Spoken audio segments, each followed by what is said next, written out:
Hello అండి, నమస్తే అందరికీ. నేను ఇప్పుడు ఒక మంచి రెసిపీ చూపిస్తున్నాను. No oil only boil. చుక్క ఆయిల్ లేకుండా మనం హెల్తీగా ఏ విధంగా రెసిపీ చేసుకోవాలో చూపిస్తున్నాను. ఇది చాలా రిచ్ ఫైబర్ అండి, ప్రోటీను ఫైబరు అంతా ఉంటుంది. హెల్తీ రెసిపీ ఇది. షుగర్ ఉన్న వాళ్ళకి కూడా మంచి బెస్ట్ ఆప్షన్ అండి ఇది. హెల్తీ రెసిపీ ఒకసారి చూద్దాం ప్రాసెస్ ఎలా చేయాలో. ఇదిగోండి ప్రాసెస్ చూద్దాము. నేను ఈ కట్టర్లో కట్ చేసుకున్నాను కూరగాయలన్నీ. ఓకేనా. No oil only boil. Sugar పేషెంట్లకి చాలా మంచిదండి. ఓట్స్ విత్ ఫైబరు కూరగాయలు. ఇందులో ఏంటంటే ఉల్లిపాయ వేసాను, క్యారెట్, తర్వాత పచ్చిమిర్చి, కరివేపాకు, కొత్తిమీర ఇవన్నీ వేసాను. ఇవన్నీ డేక్సాలు వేసేస్తున్నాను నేను. మీ దగ్గర ఇంకా ఉంటే కూరగాయలు యాడ్ చేసుకోవచ్చండి. ఏంటంటే బీన్స్, క్యాప్సికమ్ అవి కూడా వేసుకోవచ్చు. నా దగ్గర ప్రజెంట్ అవి లేవు. ఉన్న వాటితోనే నేను చేస్తున్నాను. సరేనా. ఇవన్నీ ఇందులో వేసేసిన తర్వాత మనం మీకు ఎంత వాటర్ కావాలో అంతా యాడ్ చేసుకోండి. వాటర్ వేసేసి దీన్ని నిండాను అంటే మీకు కావాల్సినంత. ఇద్దరు తింటారా, ముగ్గురు తింటారా, దాన్ని బట్టి వాటర్ వేసి బాయిల్ చేయాలండి. ఓకే. పొయ్యి మీద పెట్టి బాయిల్ చేద్దాం ఇప్పుడు. ఇదిగోండి పొయ్యి మీద పెట్టాను. ఇది బాయిల్ చేస్తున్నాను పొయ్యి మీద పెట్టి.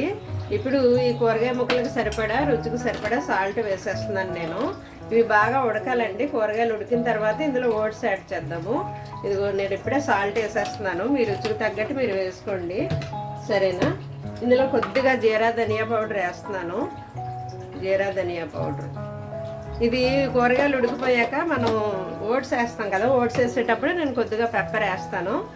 అది ఓట్స్ వేసాక పెప్పర్ వేసాక దగ్గరికి అయ్యాక ఆఫ్ చేయడమే. కావాలంటే మీరు తినేటప్పుడు నిమ్మరసం పిండుకోవచ్చు, లేదంటే ఇలాగే తినొచ్చు. ఇందులో ఇంకా కారం అది ఏమి వేయక్కర్లేదు. మిరియాల పొడి వేస్తాము.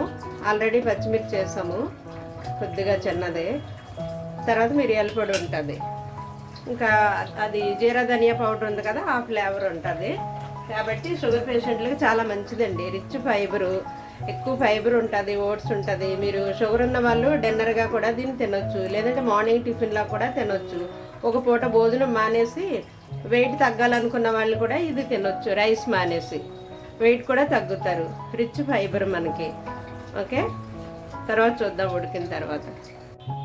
ఇదిగోండి కూరగాయలు నేను చిన్నగా కట్ చేసుకున్నాను కదా కట్టర్లను, అందుకు తొందరగా ఉడికిపోయాయి. ఓకే. నేను ఇప్పుడు దీంట్లో ఇది ఓట్స్ వేస్తున్నాను. 1, 2, 3 స్పూన్లు వేసాను నేను ఓట్స్. సరే, నాకు అది చాలు. ఎందుకంటే ఉడికేసరికి అది కొంచెం చిక్కగా అవుతుంది.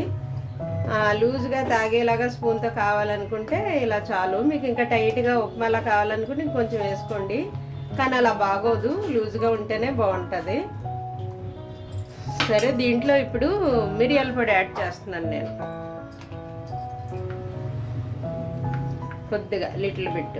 ఎందుకంటే మళ్ళీ ఘాటు ఎక్కువ అవుతుంది, వేడి చేస్తుంది. కాబట్టి చూసుకోండి. దీంట్లోకి మిరియాల పొడే బాగుంటుంది. ఇది కొంచెం 2 మినిట్స్ ఉడికిన తర్వాత ఓట్స్ వేసాక 2 మినిట్స్ ఉడికితే చాలండి. 2 మినిట్స్ ఉడికాక ఆఫ్ చేసేసి దీంట్లో కొత్తిమీర వేసుకుని మీరు కావాలంటే నిమ్మరసం పిండుకుని తినొచ్చు. చాలా ఈజీగా అయిపోతుందండి. చాలా సింపుల్ ప్రాసెస్. ఈజీగా అయిపోయేలాగే నేను చూపిస్తున్నాను. కూరగాయలు దేనికది కట్ చేసుకుని, దేనికది వేపుకొని అంత టైం మనం ఇవ్వక్కర్లేదు కిచెన్కి. చాలా సింపుల్గా, హడావిడిగా, అంటే ఈజీగా నిమిషాల్లో వంట చేసి అవతల పడేసి మనం వెళ్ళిపోవడమే. కిచెన్లో ఉండి బయటికి వేరే పని చేసుకోవచ్చు. దీనికోసం వంట కోసం ఎక్కువ హైరాణ పడద్దు, ఎక్కువ సమయం కేటాయించొద్దు. చాలా ఈజీ ప్రాసెస్. సింపుల్గా చేసుకునేలాగే మనం చేసుకుందాం. సరే, ఇదిగోండి మన ఓట్స్ విత్ ఫైబర్ రెడీ అయిపోయింది. ఇదిగో స్పూన్తో తినేలాగా ఇలాగా ఈ కన్సిస్టెన్సీలో ఉండాలన్నమాట. ఈ విధంగా తినడానికి లూజ్గా బాగుంటుంది. ఇది చాలా మంచిదండి, హెల్దీ రెసిపీ. కొలెస్ట్రాల్ ఉన్న వాళ్ళకి, డయాబెటిక్ ఉన్న వాళ్ళకి, బీపీ ఉన్న వాళ్ళకి, వెయిట్ తగ్గాలనుకున్న వాళ్ళకి బెస్ట్ ఆప్షన్ అనమాట ఇది. మంచి ఫుడ్డు, రిచ్ ఫైబర్ అండి. ఎవరైనా తినొచ్చు. చుక్క ఆయిల్ వేయలేదు మనం అస్సలు. వితౌట్ ఆయిల్ ఇది, ఓన్లీ బాయిల్. ఎవరైనా నిరభ్యంతరంగా తినొచ్చు. చాలా హెల్దీ ఫుడ్డు. మీరు తినండి. చిన్నప్పటి నుండి మీ పిల్లలకు కూడా ఈ హెల్దీ ఫుడ్స్ అలవాటు చేయండి. ఓకేనా. ప్లీజ్ సబ్స్క్రైబ్ చేసుకోండి. మీరు సబ్స్క్రైబ్ చేసుకుంటే ఇలాంటి హెల్దీ రెసిపీస్ అన్నీ మీకు నోటిఫికేషన్ వస్తుంది. ఓకేనా. Thank you for watching.